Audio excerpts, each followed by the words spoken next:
discussion with about happiness should include Maslow's hierarchy of needs. And so here we have a pyramid.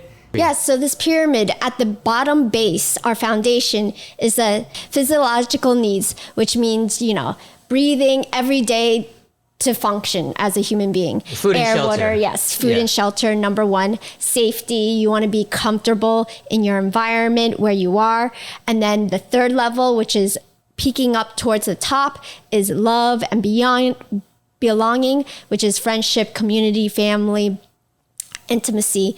And then the second to the top is esteem, being respectful, respected, self-esteem, status, confidence, and relatability. And then top is self-actualization, which is the desire to become one with yourself. Basically, at this point, that is like the pinnacle, but very rarely do most people get to that point. Yeah, I mean, most people spend their lifetime just kind of figuring out food and shelter. Correct, yes. And like personal security, being employed. And then like for many who are lucky, they can get into that love and belonging space, and then the self-esteem. And the whole idea of this pyramid is that you have to fulfill the bottom foundational need, the core, in order to start seeing the benefits or start pursuing the next level.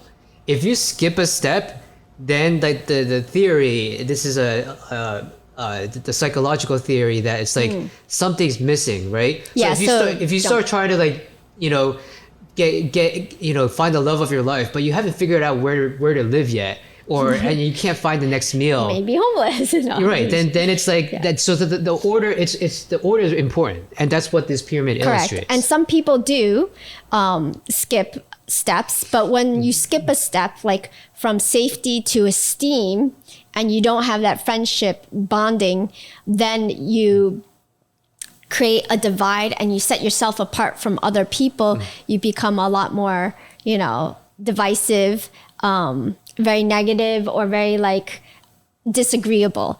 And when that happens, then there's less love, there's a less compassion, a lot less attentive for listening. Even if you don't understand or don't agree with them, try to put yourself in the other person's situation. Okay. Yeah, so in a way, these single women that are, quote, happy, they're happy because of this green esteem part, right? They have their physiological needs, their air, water, food, shelter taken care of. Correct. They have their personal security taken care of. They have their employment taken care of. But they don't have their partner or right. So they're skipping that middle love and belonging yellow portion, and they're going straight to the esteem. Like they want status. They want to be the clout. Right. You think about it as clout. Right. So when that happens, the theory is that something's missing, right? You don't have that connection. Now, when you're in high school and you have you have your kind of home base taken care of, your parents are pretty much taking care of a lot of that stuff. And so you got that community also with your classmates, your teachers. Right. So there's that kind of love and belonging to some extent. And so you can work on that self-esteem and build your personal kind of capabilities.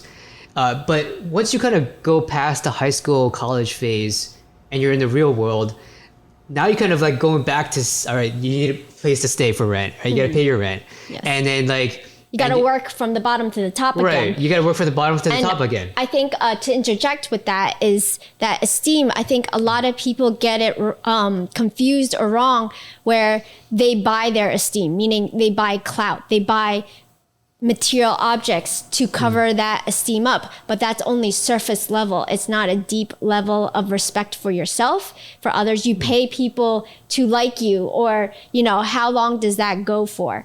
And so when you skip that step of not loving yourself, belonging, and you create this fake clout of esteem, you end up getting more haters or people who envy you or are jealous of you, and you just attract very negative and not good energies or people in your group. Yeah, so next time you hear studies about how single women are happier than couple women, think about this pyramid. It's basically saying, yes, women can claim a lot of these. I have a promotion. I can make X amount. I'm at this level of title or respect among my peers. But you should notice that there is a middle love and belonging that may be missing. It can be partially filled. Yes. With your girl group and family. Correct. But I mean, career, right? The longevity of that, you could keep going, but let's say, employees, you impart wisdom to them, you have a close connection, your employer, your bosses, whatever, your mentors, but they come and go like the seasons of life. But the thing is, if you have your own family, they stay with you for a pretty good long period of time, at least 18 plus years.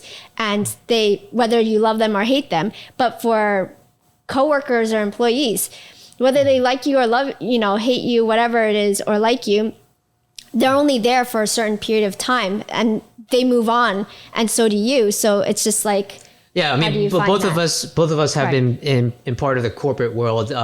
Me in product management for tech, and me in design as well too. Yeah, yes. and corporate will cut you like without notice, even a lot of times without proper reason. Simply like a change in and there's no business needs. Control over that. The only control that you have is within yourself and the people that you impart all that wisdom and things. But where does the loyalty remain? Yeah, so you might fulfill that love and belonging, yellow portion through your company for short periods of time. Yeah.